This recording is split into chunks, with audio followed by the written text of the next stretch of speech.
Witnesses of the violence in the Darfur city of al-Fashir say the Sudanese paramilitary forces that overran the area are holding survivors for ransom. That's according to aid workers, researchers, and 33 former captives, including those now displaced here in the town of Al-Daba. Many told Reuters that those whose families can't pay are being killed or beaten. Reuters could not determine how many people are being held by the Rapid Support Forces and allied militias around al-Fashir. However, Muhammad Adam says his son is among them. If I am displaced, where would I get money from? If you don't pay, they tell you, we will shoot him. Isn't this difficult? You don't have the money at all. It is very difficult. There are many who are held captive. More than 1,000 persons are being held. It is very difficult. My son is being held. I don't know if he is alive or dead. Now, my son, Abdel Motaleb Mohammed Adam Hamed, I don't know if he is alive or dead. Other survivors said they paid ransoms worth up to $17,000, a huge amount in an impoverished region. 11 survivors told Reuters that those who could not pay were shot at close range or mowed down in groups, while others were badly beaten. I have my siblings. 4 of them were killed. 1 was injured and we left him in Al-Fashir. We don't know if he's alive or dead. Awasim spoke to Reuters after fleeing to the city of Tyne in Chad.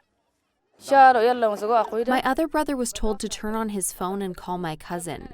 He said, I need money for them to let me go. He said, how much? He said more than $6,000. He transferred it to him and they let him go and dropped him off in Khartoum. Reuters could not verify their accounts in full. However, they shed light on the risk for those who couldn't reach safety after the siege. Witnesses have also described mass reprisals, including summary executions and sexual violence, since the RSF takeover.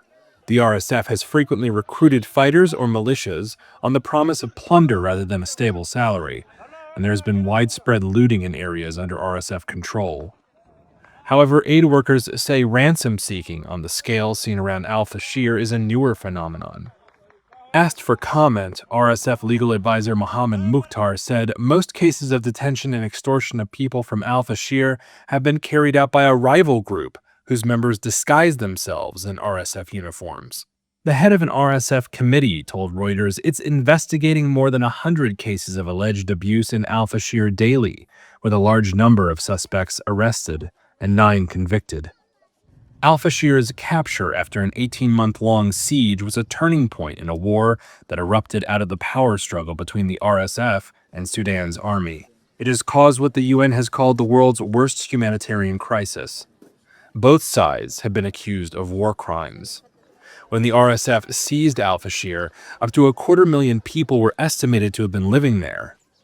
It tightened the group's grip on a place where the Arab-dominated force and its allies were blamed for mass killings against ethnic non-Arabs earlier in the conflict, an echo of the genocide in Darfur 2 decades ago.